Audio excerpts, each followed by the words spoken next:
I'm Corbett Wall with DV Auction, here with your feeder flash for Wednesday, November the 29th, where these Midwest feeder cattle are on fire right now.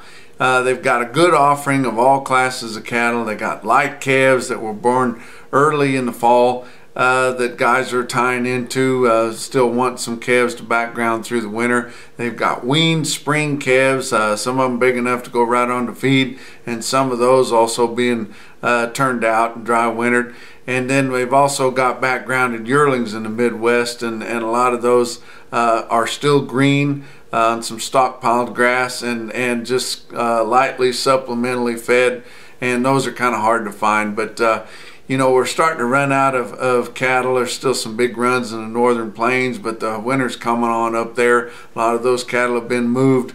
Southern plains, not a lot of cattle moving up there, and in the southeast, it's getting a little bit too late to background some of those lighter cattle to turn out on wheat and things like that. And some of the bigger backgrounded yearlings in the southeast don't have enough hair for what guys feel like they need to be fed out west. But the Midwest feeders are really on fire. You look at the board, not a lot happened on Tuesday. February live cattle down 37 cents to end the day on Tuesday at 125.67.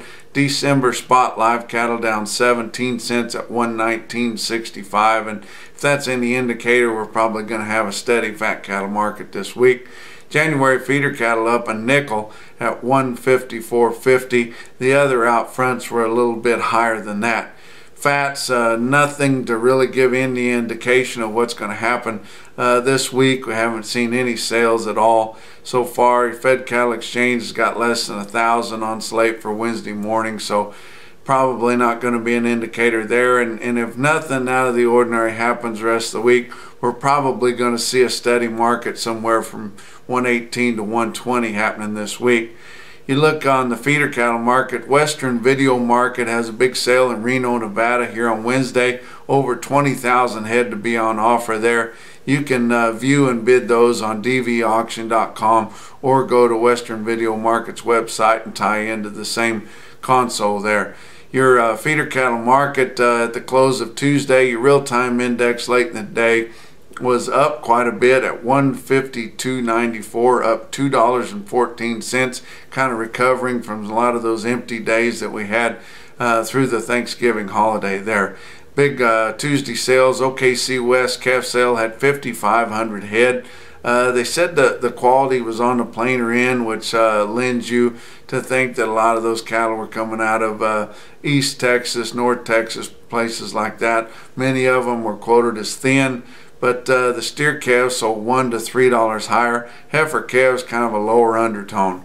West Plains, Missouri, Ozarks Regional Stockyard had a lighter run, 2,700 head. The calves there sold really good. $2 to $10 higher on calves, with the lighter calves having the most advance, and the bigger calves $2 to $4, maybe up to $6 higher. They are having a special pre-back sale, value-added type sale in West Plains at Ozarks Regional on Friday, December the 1st. The bulk of those supply will be long time weaned and have a background and program. Most of them have all their shots, so be sure to check out that sale at West Plains on Friday. You look at some individual quotes on Tuesday. Winter live at La Junta, Colorado, they had a good sale, 3,500 head. They sold the steer calves there $5 to $8 higher. An individual quote there, 109 head of 561 pound steers, bring $185 just after 5 o'clock on Tuesday. But the big quote on yearlings come out of Kingsville Livestock Market. Had 60 head of 895 pound steers at Kingsville, $161. It was just before 3 o'clock in the afternoon. I was there in Kingsville on Tuesday, and those steers right there were professionally purchased by quite a character there, Jimmy Craig, a buyer there that's been around for a long time. I used to say that you could look up cattle buyer in the encyclopedia, there'd be a picture of him there. Not sure if that works. If you Google him, he might be a little bit too old school for that, but he's quite a guy there. But also in Kingsville, put the National Beef Wire up in their newly renovated lobby there, and it looks good. And a lot of the buyers and the spectators, they'll there will have a good time checking out that National Beef Wire. But that's your feeder flash for Wednesday.